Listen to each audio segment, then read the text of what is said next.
Olá pessoal, sou José de Pádua, do canal do Pádua, né? E eu estou aqui para reagir a um vídeo do seu José Anísio, né? Seu José Anísio, ele vai falar sobre as quatro naturezas corrompidas do ser humano, certo? José Anísio, pastor Anísio, ele já é um parceiro nosso aí do nosso canal, do canal do Pádua. Ele já deu alguma entrevista, né? Já se apresentou aí no nosso canal. Então vamos ouvi-lo falar sobre essa questão, as quatro naturezas corrompidas do ser humano. Vamos ouvi-lo. Eu acho que você ainda não aprendeu sobre as quatro naturezas corrompidas dos seres humanos. Então, por isso, eu vou iniciar uma série de gravação de vídeos curtos para explicar detalhadamente sobre as três ou as quatro naturezas decaídas dos seres humanos. Começarei pela primeira, a qual foi revelada, foi apresentada o tal conceito pelo reverendo Sammy Amun, fundador da Associação das Famílias pela Unificação e Paz Mundial. É a primeira natureza decaída, conforme o princípio divino, segundo ele também, é não tomar um ponto de vista igual ao de Deus. O que significa não tomar o ponto de vista igual ao de Deus? Significa que, quando Deus criou o mundo, ele teve que estabelecer critérios, regras. O mundo foi criado e não é sustentado assim pelo poder de Deus. Deus não é nenhum bobo para criar o mundo e ficar com a escora sustentando, né, cada coisa da criação. O mundo foi criado mediante regras, mediante leis, mediante princípios, regulamentos. Então foi estabelecido todo um sistema para que o mundo pudesse operar por si só. Né? Então Deus teve todo o cuidado e todo o trabalho de fazer com que este mundo operasse, surgindo a partir do nada, a partir do caos, a partir do vazio, certo? Então, para que a vida e para que toda essa estrutura do cosmos existisse, viesse a existir a partir do vazio e do caos, foi necessário realmente estabelecer regulamentos, princípios, foi necessário descobrir meios para fazer isso possível. E Deus tinha, claro, em mente, tinha uma perspectiva ao construir, ao edificar as coisas. Bom, pessoal, aí é interessante pela fala do pastor Anísio, né? Ele falou que Deus ele criou o universo e ele não queria ser a escória, né? Que ele quis dizer isso aí, né? A escória do universo, ou seja, usufruindo, sugando do universo. Então ele deu o universo toda a liberdade, só que ele criou o universo com as leis, né? Com as regras, né? Então, isso aí, pelo que eu entendi, né? O entendimento que eu tive. Ele falou que o universo ele precisa dessas leis, dessas regras, para que ela possa se harmonizar. É interessante isso aí, porque muita gente se questiona, se pergunta por que existem tantas leis e tantas regras. Vamos continuar. Imagine se alguém está construindo algum projeto, está desenvolvendo algum projeto, e alguém contempla no meio daquele projeto, o desenvolvimento daquela obra, e não compreende o final, qual é a perspectiva, qual é o objetivo final daquela obra. E a pessoa então se intromete, ela pode atrapalhar muitas vezes até mais do que ajudar. Agora, se a pessoa ela entende realmente qual é o objetivo, ela compreende o propósito final da obra e ela vai ajudar já visando a finalização, a concretização daquela obra, então é claro que ela vai contribuir muito melhor para a consecução daquele plano, daquele objetivo. Então, nós seres humanos, eu vejo muita gente que tem boa vontade e tenta cooperar com a vontade de Deus, mas infelizmente, ao longo da história, muitas pessoas, às vezes com boa intenção ou não, mais atrapalharam os planos de Deus na obra da criação de Deus do que ajudaram. Porque as pessoas não conhecem ou não procuraram conhecer bem qual é o plano de Deus, qual é o objetivo final, o que visa a obra final da criação de Deus. Então, uma vez não vislumbrando, né, a perspectiva final da obra, as pessoas começam a conjecturar e elas então passam a aventurar as coisas, né? Passam a viver e aventurando e tentando e fazendo aquilo que dá na sua cabeça, aquilo que dá nos seus conceitos. Então, a princípio O que nós temos que fazer? Nós temos que entender o ponto de vista de Deus, nós temos que captar a visão de Deus, nós temos que entender o que é que Deus vislumbrava, qual é a sua expectativa, ou o que ele está querendo realmente, aonde ele está realmente querendo chegar com esse projeto de criação. Uma vez que entendemos onde Deus está querendo chegar com este projeto, então nós começaremos a atuar para cooperar para a consecução, para a finalização, a conclusão deste projeto, deste objetivo. Então, desta forma, nós estaremos pactuando com a mesma visão, estaremos pactuando com o mesmo plano de Deus. Então, não tomar um ponto de vista igual ao de Deus fez com que os seres humanos, ao divergirem de Deus com relação à perspectiva, eles, ao invés de ajudar, eles atrapalhassem a Deus. E muitas vezes, outros que não estavam realmente preocupados em se envolver, né, com esta obra de Deus, mas eles apenas se posicionaram, de fato, como inimigos, ou como adversários, ou como sabotadores mesmo do projeto. Porque muita gente, você sabe, Aí nesse caso, falou igual de Deus, né, ele falou que o homem, por não conhecer realmente a Deus, o seu criador, né, ele não entende também qual que é a vontade do Pai, do Criador, né. E dessa forma, o homem nessa sua conjuntura, ele mais atrapalha do que ele ajuda na construção de uma sociedade, de um mundo ideal, né, por não saber dessa desse não entender sobre Deus, né. E nesse caso ele falou aí que, eh, muita gente, tem esse desejo, né, e tem alguns que realmente com esse desejo, com essa boa vontade de querer entender e fazer a vontade de Deus, essas pessoas são as que mais aproximam-se um pouco de Deus, né. É o meu entendimento, mas fica aí o critério de cada um, né, para interpretar e também você pode aí também dar sua opinião no canal do Pádua. Vamos ouvir. que muita gente pensa que está vivendo aqui no mundo, mas tá, vamos curtir a vida aí, porque a gente não sabe mesmo qual é a finalidade, não sabe para que a vida existe, não sabe qual é a ideia da criação, então a gente está vivendo aqui por acaso, muita gente diz, viemos a existir por acaso, e aí então vamos aproveitar a vida, vamos curtir a vida, né? Dê no que der. E assim é uma boa parte da humanidade vive desta forma. Estas pessoas, claro, que elas muito mais atrapalham, essas pessoas são verdadeiros obstáculos ao desenvolvimento, no desenvolvimento da obra da criação de Deus. Bom, então, não tomar um ponto de vista de Deus, você sabe, você entendeu que deve atrapalhar realmente muito e nos colocamos em uma posição de sabotadores da obra de Deus, ao invés de colocarmos na posição de colaboradores dessa obra, né? Então, que vamos estudar sobre o ponto de vista de Deus melhor, para que a gente possa ser colaboradores efetivos com a obra, e não pessoas que obstruem a realização da obra da criação de Deus. Deus abençoe você, a mim e a todos nós. Obrigado. Bom, interessante aí, né, ele se referindo aí às pessoas que vivem da forma que elas acham que dá na teia, né, que a gente tem um ditado aqui no nosso país, no Brasil, vivo da forma que eu quero, né. Essas pessoas são as mais que atrapalham o ideal, né, de Deus, são os sabotadores, né, desse ideal, né, da construção desse ideal. O que é que eles realmente que estão buscando, que estão, tentando aí alguma coisa para realizar a vontade de Deus, ou entender no mínimo, né, esse ideal de Deus. Então, foi uma pequena explicação aí, né, que nesse caso ele falou sobre não tomar o ponto de vista de Deus, né. Agora vai ter outra parte, né, nós vamos continuar aí e vamos ouvir a segunda parte dessas 4 naturezas corrompidas do ser humano. Por acompanhar este vídeo e compartilhe para que outras pessoas também possam meditar e possam refletir sobre estes assuntos que tenho publicado aqui e nós possamos redirecionar a filosofia, redirecionar a arte, redirecionar o pensamento das pessoas, os questionamentos, para que os seres humanos possam encontrar o objetivo da vida. Próximo vídeo gravarei sobre outra natureza corrompida do ser humano. Muito obrigado. Olá!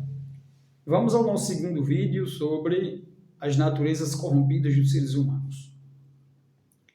Bom, você já deve saber que as naturezas nossas, essas corrompidas que temos, que fazem nos criar uma sociedade, um mundo cheio de lutas, de violência, de disputa, de ganância, e que resulta em sofrimento, em tantas coisas desagradáveis que faz a vida do ser humano infeliz, triste, desprezível, né? Bom, esta nossa vida, a qualidade de vida que vivemos nesse mundo é consequente dos nossos próprios pensamentos, sentimentos, nossa conduta, que é uma conduta fora dos padrões da criação.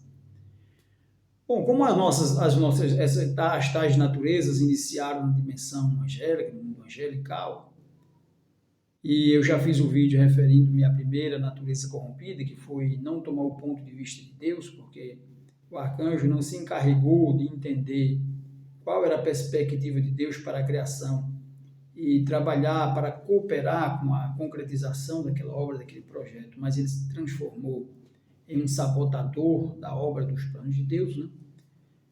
Dando início, então, à primeira natureza corrompida de não tomar o ponto de vista de Deus, que transferiu essa tendência para os seres humanos.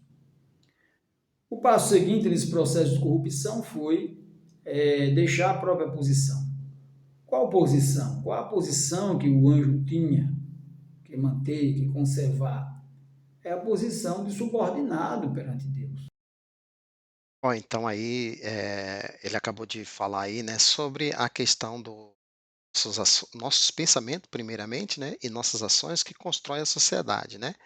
E dessa forma, isso é interessante porque entra na metafísica, né, na ontologia, entender o ser como ser, né. Então se nós vivemos esse mundo, na verdade esse mundo que vivemos é mediante os nossos pensamentos. Então se nós temos más pensamentos, então nós vamos construir esse mundo mal. Se nós temos bons pensamentos, nós vamos criar, construir uma sociedade, um mundo bem, né. Então foi o que esse que entendeu, e ele falou aí que nós herdamos isso do angelical, que agora no caso ele vai explicar sobre não tomar um ponto de vista igual de Deus, né, que foi explicado anteriormente. Então ele falou que esse sentimento, essas ações que nós temos vêm do mundo angelical. Vamos continuar para a gente poder entender mais um pouco. É a posição dele, é a posição de subordinado, é a posição de servo, né, perante Deus. Eles não eram nem filhos, né, era a posição de servos. E é a posição, naturalmente, de subordinação a Deus. O que ele realmente não fez, resolveu confrontar-se com Deus, né, afrontar Deus e disputar, segundo ele, disputar o poder, a autoridade, o comando do mundo junto com Deus. Nós, seres humanos, temos esta tendência, então, a abandonarmos nossas posições. E quais são as nossas posições?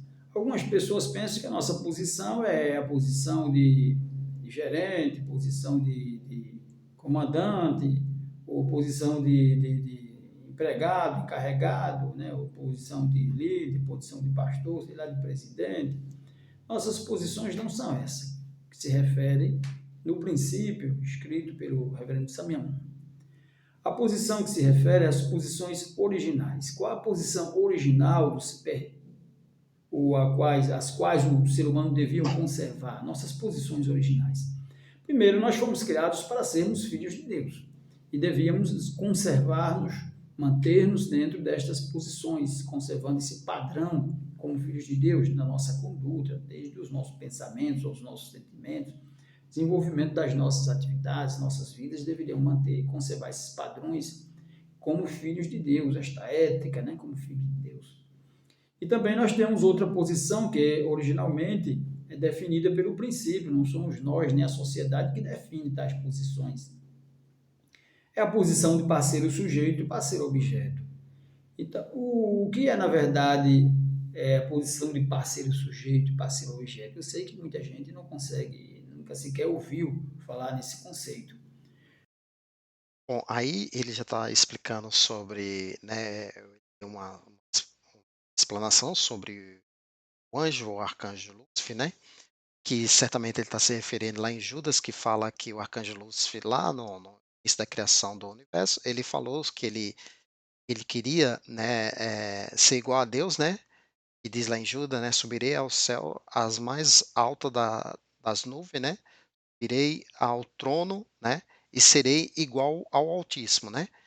Então, tá lá em Judas, depois a gente pode explanar melhor isso aí, né, que agora eu também não lembro, bem, essa passagem, mas basicamente é isso que ele está se referindo, né.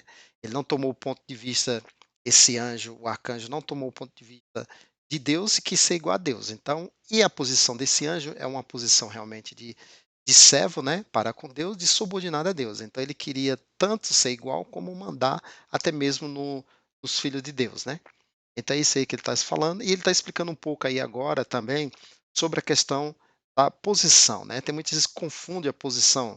Ele explicou que a posição que a gente acha geralmente é a posição, eu tenho que ter uma posição de gerente, tem que ter a posição de médico, tem que ter a posição de empregado, né, tem que ter a posição de não, ele não está falando dessa posição, ele está falando da posição original explicada dentro do princípio, né, que ele fala que nós fomos criados uma posição, cada um de nós tivemos uma posição. Essa posição se refere-se a filho de Deus. A primeira coisa que ele falou, nós somos filho de Deus. É uma única posição para toda a humanidade, para todos os seres, né? Filho de Deus tem esse título, né? É uma posição. Você é filho de Deus.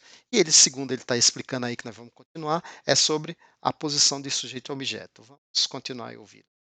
Parceiro sujeito é uma posição de emitir comando. E o parceiro objeto é aquele que está na posição de receptor. Está o parceiro sujeito na posição, na verdade, de emissor, e o parceiro objeto este é aquele que está na posição de receptor. E nós sabemos que para que haja relacionamento, relações na sociedade, tem que haver um parceiro, tem que haver um elemento que esteja na posição do parceiro emissor e outro na posição do parceiro receptor. Bom, vejamos que as relações, mesmo no mundo, na dimensão, né, magnética, você vai encontrar os polos positivos e negativos. No mundo natural, você vai encontrar os machos e fêmeas. No reino humano, você vai encontrar o masculino e feminino. Eles estão na posição de côncavo e convexo, né, que é uma posição de emissor e outra de receptor. E na sociedade, quando nós desenvolvemos nossas relações, vai ter um que emite a voz e outro que escuta. Então, o que emite a voz, o que fala, ele está na posição do parceiro sujeito, e o que ouve na posição do parceiro objeto, é o receptor, portanto. Então, em alguns momentos, a posição de parceiro sujeito, em algumas situações da vida, né, alguns momentos, são variáveis. Quando em um diálogo, por exemplo, um estará na posição do sujeito provisoriamente, ora está na posição de objeto provisoriamente também. São posições que se alternam à medida que a comunicação prossegue, né? Segue. Bom, eu estou reagindo, né, pessoal, sobre a fala dele e realmente dá a fazer também uma exemplificação sobre a relação que ele está falando aí. É que ele está explicando que o parceiro, o sujeito, né, a relação é um quando ele fala, ele é o sujeito, e aquele que ouve, ele é o objeto. Ele falou, daí explicou, está explicando aí que às vezes isso muda realmente essa relação, né? Parceiro e sujeito, então nunca vai ter um sujeito realmente, digamos assim, sempre sujeito, né? Mas essas relações, elas elas têm essa se muda, né, essa modificação, né, elas mudam, né. E aí a gente dá um exemplo quando a gente vê, o que que é o sujeito parceiro e o objeto parceira, né. Aquele que realmente ele dá, que ele está transmitindo alguma coisa, ele é o sujeito.